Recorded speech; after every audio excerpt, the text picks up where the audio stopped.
kita bisa masuk di tahun 2025 ini dengan harapannya sama, yaitu Tuhan Yesus Kristus.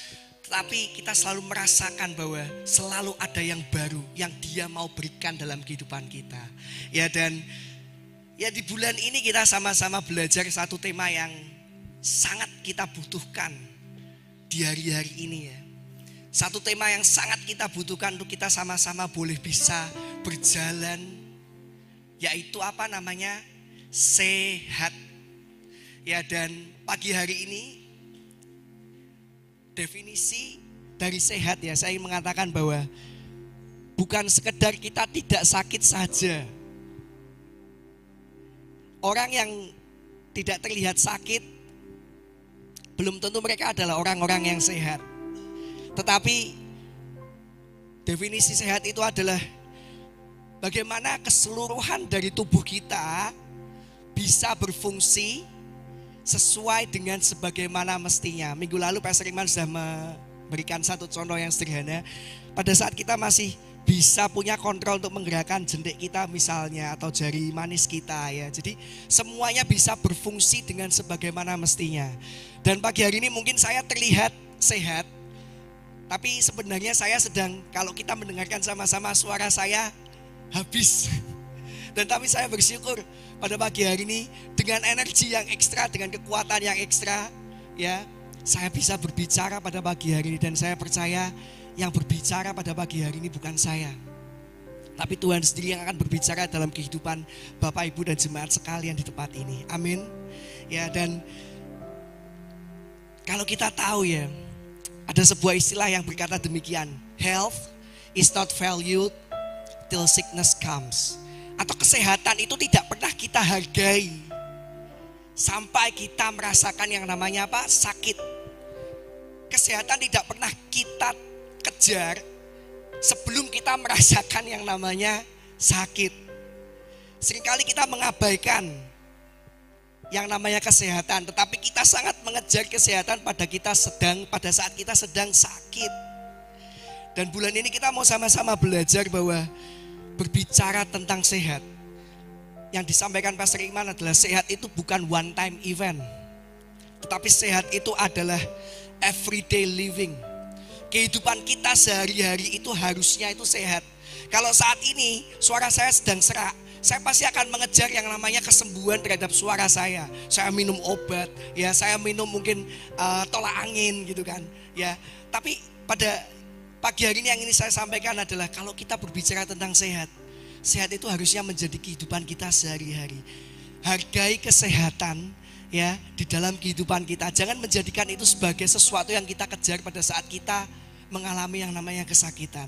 Kita buka sama-sama di ayat kita ya, di Keluaran 15 ayat yang ke-26. Keluaran 15 ayat ke-26. Saya akan baca ini dari terjemahan bahasa Indonesia masa kini. Ya, jadi ini ketika pada masa itu ya, Tuhan berkata demikian. Kata Tuhan, taatilah aku dengan sungguh-sungguh dan lakukanlah apa yang kupandang baik. Ikutilah semua perintahku. Kalau kamu berbuat begitu, kamu tidak akan kuhukum dengan penyakit-penyakit yang kutimpakan kepada orang Mesir. Akulah Tuhan yang menyembuhkan engkau. Amin.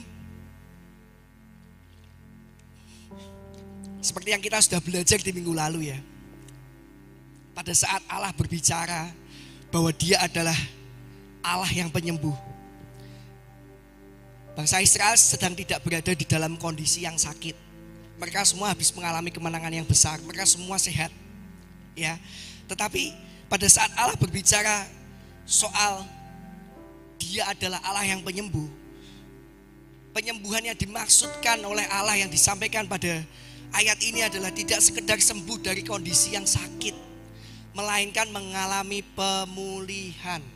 Saya ingin mengatakan pada pagi hari ini, when God heals, He restores. Pada saat Tuhan menyembuhkan, Dia tidak hanya sekedar menyembuhkan, tetapi Dia juga memulihkan kita.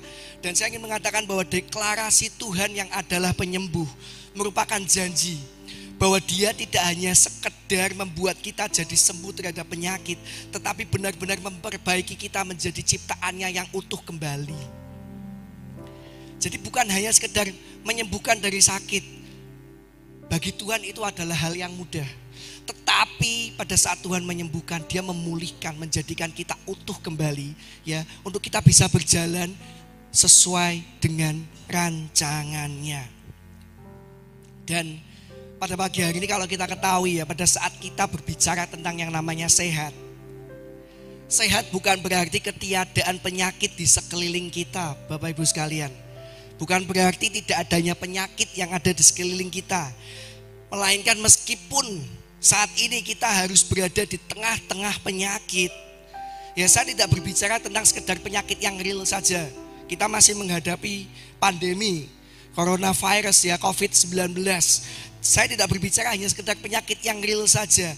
Tetapi penyakit yang berbicara yang menghasilkan ketakutan. Ketakutan itu juga penyakit. Kecemasan juga penyakit.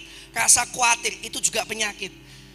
Jadi yang ingin saya katakan adalah kita akan tetap jadi orang-orang yang mampu untuk tetap berjalan di dalam rencananya. Saya percaya penyertaan Tuhan sangat luar biasa. Ya. Kenapa? Karena Dialah yang akan melepaskan kita semua dari yang namanya jerat perangkap burung dan penyakit sampar yang busuk. Dan kita percaya bahwa di bawah kepak sayap Tuhan kita akan berlindung, karena kesetiaannya itu bagaikan perisai dan pagar tembok. Mazmur 91. Tadi pagi saya baru lihat, wow, dahsyat ternyata. Kita nggak perlu takut yang namanya kedahsyatan malam, terhadap panah yang terbang di waktu siang ya, terhadap penyakit sampar yang berjalan di dalam kegelapan, terhadap penyakit menular yang mengamuk di waktu petang. Dan pagi hari ini saya tidak hanya berbicara sebatas penyakit-penyakit yang diketahui, yang dikenali, yang ditetapkan oleh kementerian, tetapi penyakit-penyakit lain, kecemasan, kekhawatiran, rasa takut, rasa iri bahkan, itu semua adalah penyakit. Dan saya percaya ketika kita berbicara tentang sehat ya, kita berbicara tentang sehat, dan pagi hari ini saya ingin menyampaikan suatu judul. Saya berikan judul ini adalah sistem imun. Ya, sistem imun. Ya, pagi tadi waktu kita briefing, saya suka dengan apa yang disampaikan Marcel. Nanti sistem imunnya gayanya sepertinya sistem imun ya, karena hati yang gembira itu adalah obat. Benar ya. Jadi kegembiraan, keceriaan itu kita tahu bahwa itu yang akan mendatangkan kesehatan bagi kita, dan itu juga berguna untuk sistem imun kita. Ya. Pada saat tadi nyanyi kau na 1 2 3 tuh, pandangan saya tuh langsung, saya tuh nengok kanan kiri. Saya lihat anggota nada surga. Harapan saya pada saat lagunya itu dinyanyikan, mereka semua bisa berjoget gitu kan ya. Ya nada surga ya, mana nih ya anggota nada surga. Ini kan lagu yang kita sama-sama latih dan kita sama-sama tampilkan di sini. Ya, jadi harapan saya pada saat tadi melihat itu, mendengarkan lagu itu, saya sempat tengok, mana anggota nada surga? Ada gerakannya enggak ya mereka? Ya, jadi ya sekali lagi kebahagiaan kita, keceriaan kita itu sangat meningkatkan sistem imun kita. Dan saya percaya pada saat saya menyiapkan tema ini, sistem imun, kenapa kok kita perlu yang namanya sistem imun, sistem kekebalan tubuh. Ya, di dalam dunia medis kita sangat mengenal ini, bahwa sistem imun itu menjaga peranan yang sangat penting di dalam kesehatan tubuh. Jika sistem imun kita lemah, tubuh lebih beresiko terserang dan terinfeksi berbagai penyakit. Oleh karena itu, kita perlu yang namanya menjaga sistem imun. Ya, kekuatan sistem imun tubuh itu perlu dijaga dengan baik. Ya, lalu pertanyaannya, bagaimana kita meningkatkan sistem imun kita agar kita bisa memiliki daya tahan terhadap penyakit? Ya, jadi pada saat saya berbicara tentang sehat di sini ya, bukan hanya sekedar kita mengalami kesembuhan dari penyakit, melainkan juga bagaimana kita bisa memiliki daya tahan yang baik untuk kita tidak menjadi sakit. Ya, oleh sebab itu saya berikan judul sharing firman Tuhan saya pada pagi hari ini adalah sistem imun. Kita perlu yang namanya sistem imun, ya. Dan kita tahu poin yang pertama yang saya ingin sampaikan, bagaimana Bapak Ibu sekalian untuk kita bisa menjaga sistem imun kita. Tentu saja kita tahu nyantolnya langsung apa? Makan makanan yang sehat, ya. Eat healthy food, makan makanan yang sehat. Ada Ada istilah yang berkata demikian, you are what you eat. Engkau adalah apa yang kamu makan. Maksudnya gimana? Siapa kita mungkin bisa dilihat dari apa yang kita makan. Benar ya Bapak Ibu? Misalnya, kita memutuskan hanya untuk memakan sayur saja. Kita dikenal sebagai apa? Ada yang tahu? Vegetarian atau istilahnya vegan gitu kan. Ya, kita nggak pernah makan daging, makannya sayur itu vegan. Atau misalnya saya sangat suka dengan yang namanya kopi. Orang mungkin bisa menjuluki saya sebagai coffee drinker atau peminum kopi, ya. Dan atau mungkin bahkan mereka yang suka makan makanan yang manis, mereka bisa dikatakan sebagai wow, mereka ini adalah sugar eater atau pemakan gula misalnya. Nah, saya ingin mengatakan bahwa di dalam dunia medis, makanan sangat mempengaruhi kesehatan kita. Oleh sebab itu saat kita berbicara tentang yang namanya orang yang bekerja di dalam nutrisi, orang bekerja sebagai ahli gizi, mereka sangat memperhatikan pola makan agar kita mendapatkan gizi yang seimbang. Pagi hari ini saya tidak melakukan seminar kesehatan ya Bapak Ibu sekalian, karena saya tidak berada di dalam kapasitas itu. Tetapi kita mau gunakan apa yang kita tahu ya di dalam dunia ini untuk kita implementasikan terhadap apa yang ada di dalam jiwa kita. Kita akan buka sama-sama di Amsal 4 ayat yang ke-23. Dan kali ini saya akan baca ini dari terjemahan bahasa Inggris Good News Translation. Ya, sekali lagi saya mohon maaf karena seringkali pada saat saya mempersiapkan ayat renungan firman Tuhan ini, sometimes di dalam bahasa Inggris itu saya lebih mendapatkan sesuatu yang profound, sesuatu yang meaningful, sesuatu yang mendapatkan ahanya. Ya, tetapi saya akan berusaha untuk kita menjelaskan ini sama-sama. Ya, kita buka ayat kita di Amsal 4 ayat ke-23. Tapi saya akan baca ini dari terjemahan Good News Translation. Dikatakan demikian. Be careful how you think. Your life is shaped by your thoughts. Berhati-hatilah dengan apa? Pikiran kita. Kalau di ayat Amsal yang kita tahu, jagalah hatimu. Ya, tetapi di dalam ini dikatakan bahwa hati itu tidak sekedar hati, tapi kita juga harus menjaga apa yang kita pikirkan. Be careful how you think. Berhati-hatilah terhadap apa yang kita pikirkan. Kenapa? Karena setiap kehidupan kita terbentuk, terbangun dari apa yang kita pikirkan. Dan saya berkata pada pagi hari ini bahwa makanan yang ingin saya sampaikan pada pagi hari ini bukan sekedar apa yang masuk di dalam mulut kita, melainkan apa yang juga kita izinkan untuk masuk di dalam pikiran kita. Bukan hanya sekedar apa yang kita cerna di dalam mulut, tetapi juga apa yang kita cerna di dalam pikiran kita. Kenapa saya ingin tekankan ayat ini dan poin ini sebagai poin yang pertama, makan makanan yang sehat. Ketahuilah bahwa seperti ini ya. Karena lebih mudah kita untuk mengingat-ingat apa yang orang katakan daripada apa yang Tuhan Yesus firmankan. Benar atau benar? Kita lebih bisa dengerin apa yang orang katakan tentang kita daripada kita mendengarkan apa yang Tuhan bicarakan pada kita.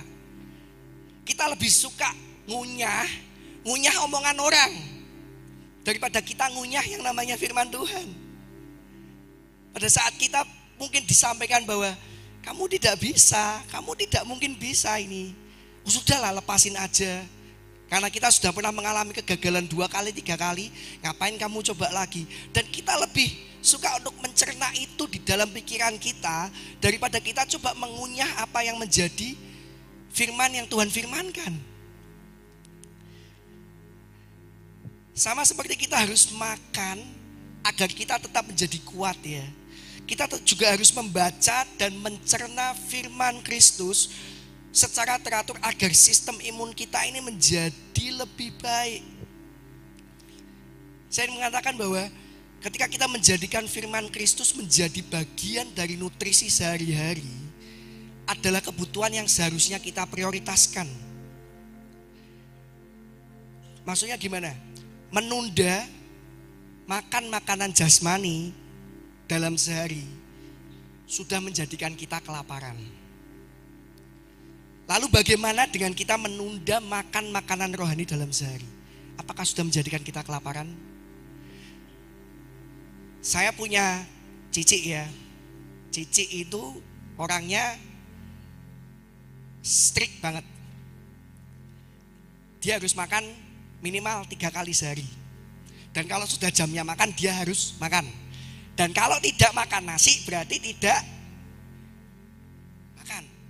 Walaupun sudah makan yang namanya spaghetti, tapi tetap anggapan dari sisi saya, dia belum makan. Karena belum makan nasi. Nah, berkaca dari hal ini, ada orang yang kalau nggak makan 3 kali sehari aja sudah bisa merasakan tubuhnya kacau, kelaparan, jadi nggak bisa mikir. Lalu bagaimana dengan kita? Ketika kita memutuskan untuk menunda makan makanan rohani selama 1 hari, apakah kita menjadi orang-orang yang lalu menjadi lapar atau lalu menjadi saya tidak peduli? Nangkap ya maksud saya ya. Dan kita buka sama-sama terlebih lagi ayat kita di dalam Ayub 23 ayat yang ke-12.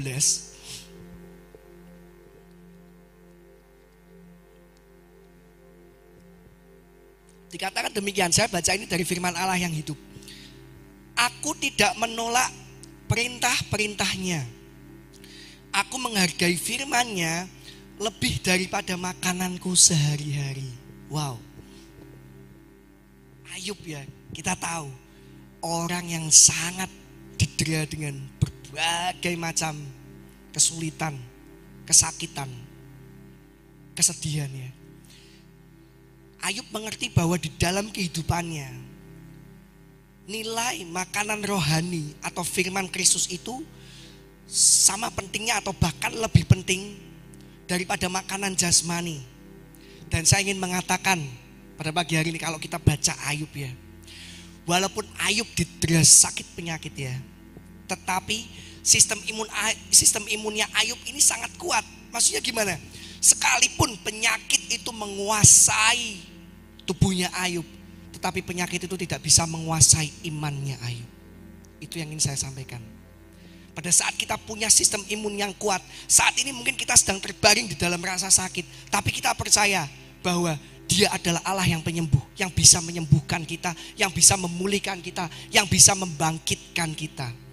Saat ini kita mungkin sedang tidak berada dalam kondisi sakit yang secara jasmani. Kita masih bisa ketemu dengan orang, kita masih bisa bangun pagi, tetapi kita merasakan yang namanya sakit di dalam hati kita. Kita merasakan yang namanya kekecewaan di dalam kita. Kita perlu yang namanya sistem imun ini. Sekalipun semuanya itu terjadi dalam kehidupan kita, tetapi dengan punya sistem imun yang kuat, maka sistem imun itu yang akan menjaga agar tidak menguasai iman kita. Itu yang ingin saya tekankan pada pagi hari ini.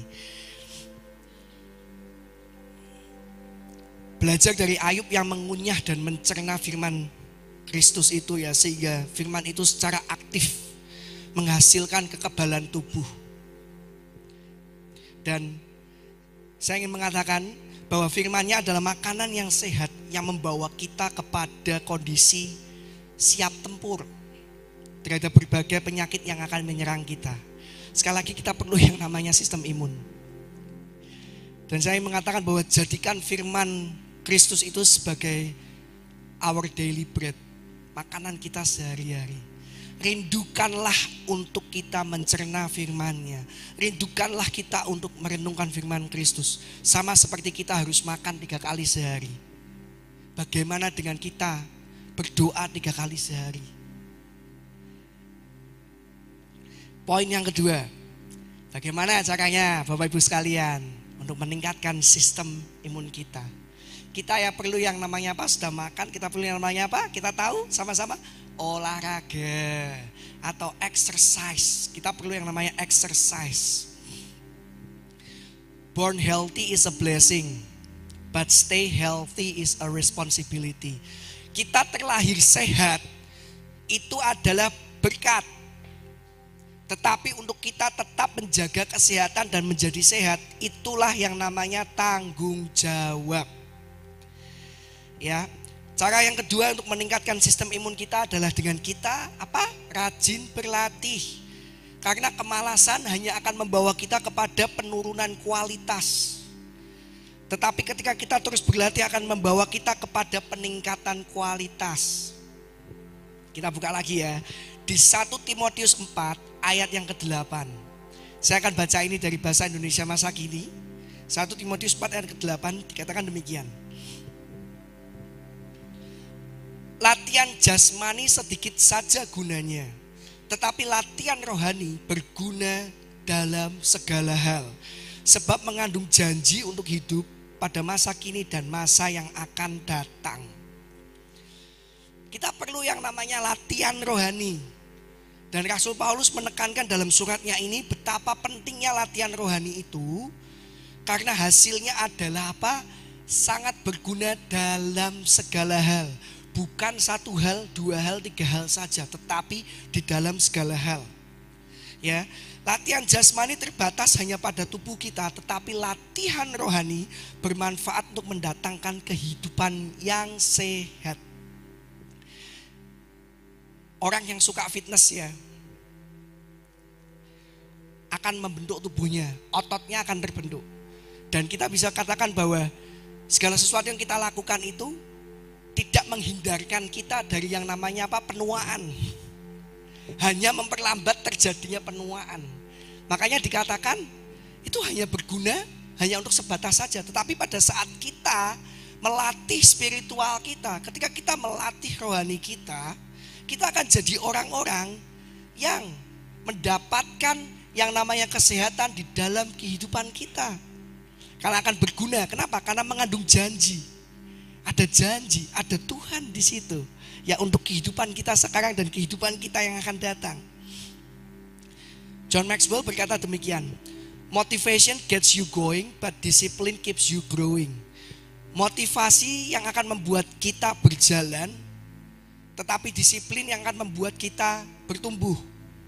Dan saya ingin mengatakan bagaimana caranya kita bisa terus menjadi orang yang berlatih. Kita perlu yang namanya disiplin. Disiplin itu bukan berbicara tentang motivasi, tetapi berbicara tentang konsistensi. Maksudnya gimana? Saya percaya ya, akan ada pagi di mana kita tidak ingin membaca Alkitab, di mana kita tidak ingin merenungkan firman Kristus. Akan ada waktu-waktu di mana kita tidak ingin bersaat teduh. Akan ada hari Minggu mungkin di mana kita gak lagi mau untuk melayani, gak lagi mau untuk datang ke gereja. Akan ada orang-orang mungkin yang tidak ingin kita maafkan, tidak ingin kita ampuni.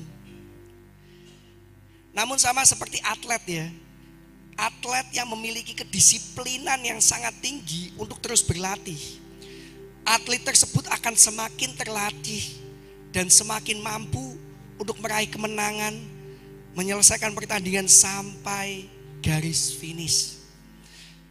Kedisiplinan.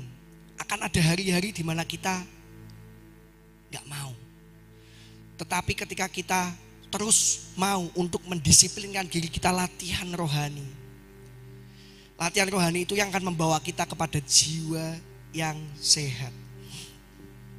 Dan pagi hari ini saya ingin berbicara demikian, bahwa latihan rohani ini tidak sama dengan sok rohani. Latihan rohani ini bukan berbicara tentang sok rohani ya. Tapi latihan rohani ini merupakan segala sesuatu yang kita lakukan, tujuannya adalah Pak, untuk mempererat hubungan kita dengan Tuhan. Seperti apa caranya? Kita berdoa, kita baca firman-Nya, kita mendengarkan dan merenungkan firman-Nya. Itulah latihan rohani. Dan itu yang kita perlukan untuk kita bisa punya sistem imun, agar kita menjadi orang-orang yang kuat dan sehat.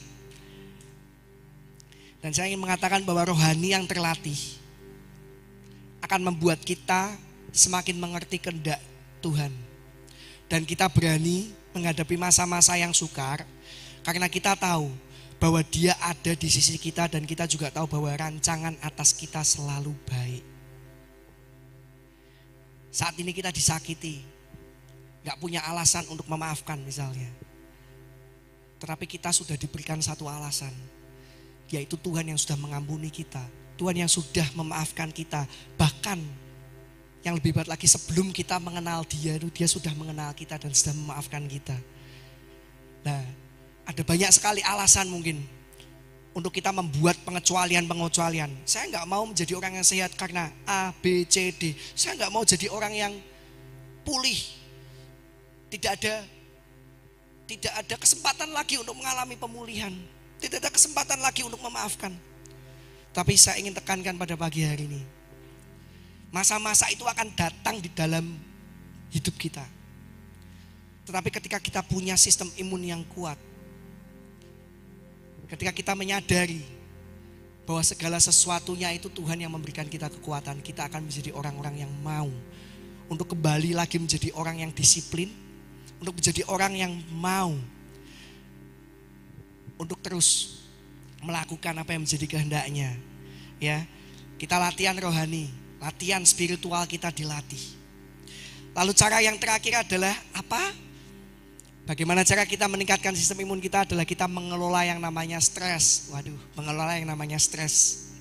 Ya, tentu kita ketahui bahwa berada di dalam kondisi stres akan melemahkan daya tahan tubuh kita sehingga kita akan mudah terserang penyakit. Waktu saya belajar seminar kesehatan, tidak semua stres itu buruk ya. Ada yang namanya stres yang sehat, yaitu eustress. Ya, nanti kita bisa buka ini. Jadi pada saat kita berada dalam kondisi stres yang eustress ini sebenarnya sangat-sangat membuat orang ini menjadi produktif.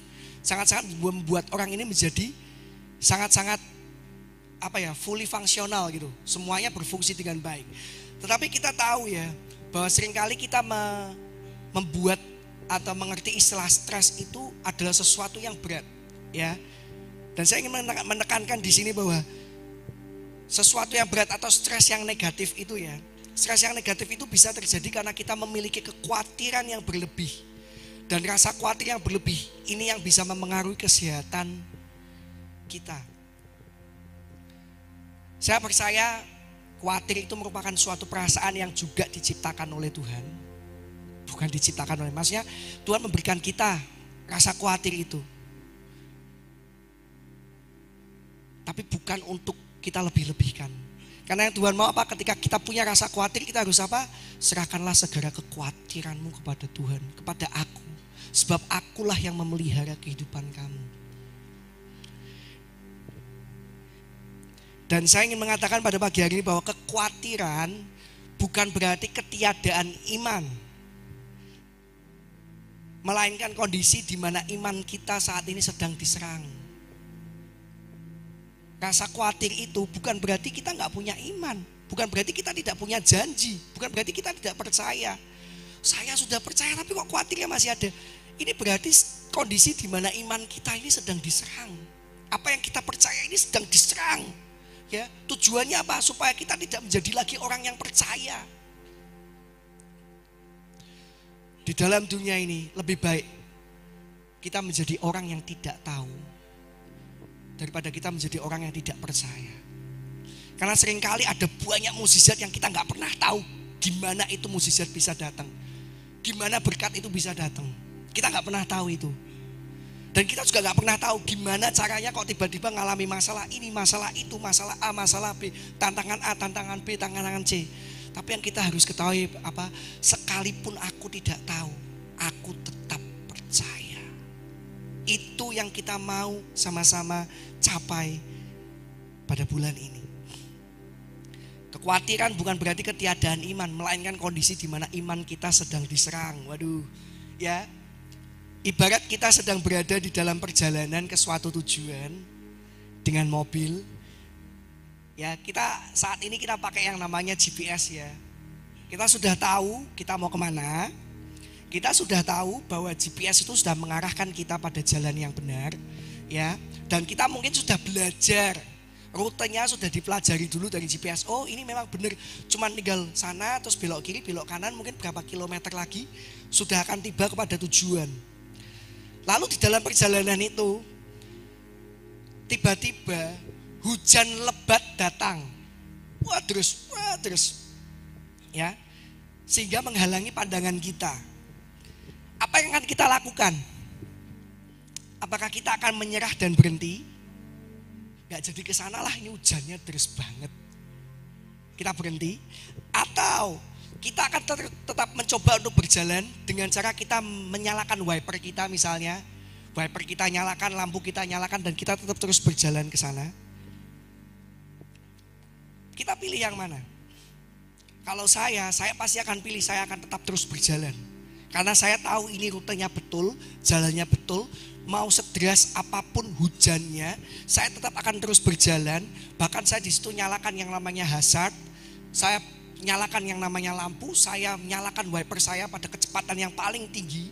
Ya bahkan saya keluarkan mungkin air wiper saya, ya karena saya tahu di sana adalah tujuan yang ingin saya capai.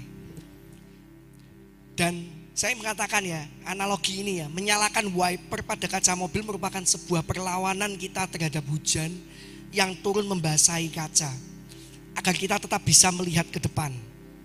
Dan kita perlu melawan rasa khawatir ini dengan tetap percaya bahwa Dia yang pegang janji, dan rasa khawatir itu tidak akan membuat kita menjadi jatuh. Tetap percaya ini ibarat kita nyalain wiper mobil kita. Tetap percaya ini ibarat kita tetap terus berjalan. Ya, pandangan kita walaupun saat ini mungkin sedikit terhalang, tapi kita percaya kita sudah belajar. Kita sudah merenungkan firman Tuhan dan jadikan itu sesuatu yang aplikatif. Kita terus menatap tujuan kita. Ya, kita tetap terus berjalan ke depan kita. Saya undang tim Praise and Worship buat naik menemani saya pada pagi hari ini. Ayat yang terakhir yang saya ingin buka adalah di dalam Yesaya 41 ayat yang ke-10. Saya buka ini dari versi mudah dibaca. Dikatakan demikian.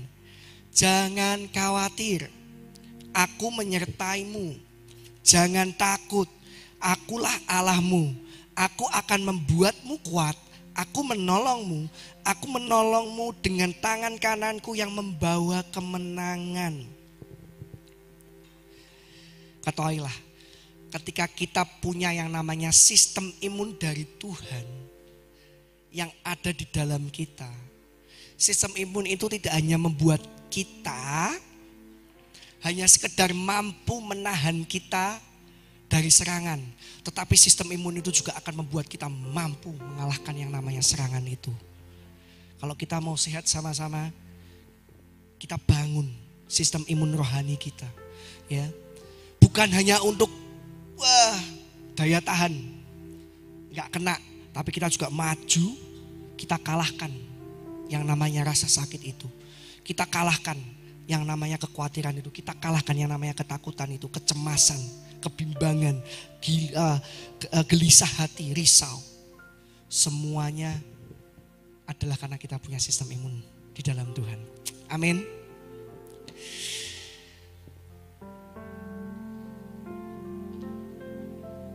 Tuhan, pagi hari ini kami bersyukur kami boleh sama-sama belajar firman-Mu,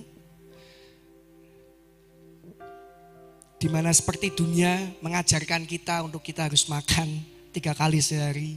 Kami juga mau Tuhan, kami makan makanan rohani bahkan lebih daripada 3 kali sehari. Kami mau untuk tidak hanya sekedar kami mengerti firman Kristus, tapi kami juga benar-benar merenungkan, melakukan firman-Mu dalam kehidupan kami. Dan kami percaya kami akan menjadi orang-orang yang kuat. Kami akan menjadi orang-orang yang sehat. Kami akan menjadi orang-orang yang berkenan. Dan kehidupan kami akan Kau pakai untuk memuliakan nama-Mu. Kami bersyukur buat pagi hari ini. Firman-Mu sudah berhenti disampaikan, tetapi Engkau tidak pernah berhenti berbicara dalam kehidupan kami. Rumput boleh menjadi layu, bunga boleh menjadi kering, tetapi firman-Mu tetap selama-lamanya. Kami bersyukur, kami sudah berdoa. Amin.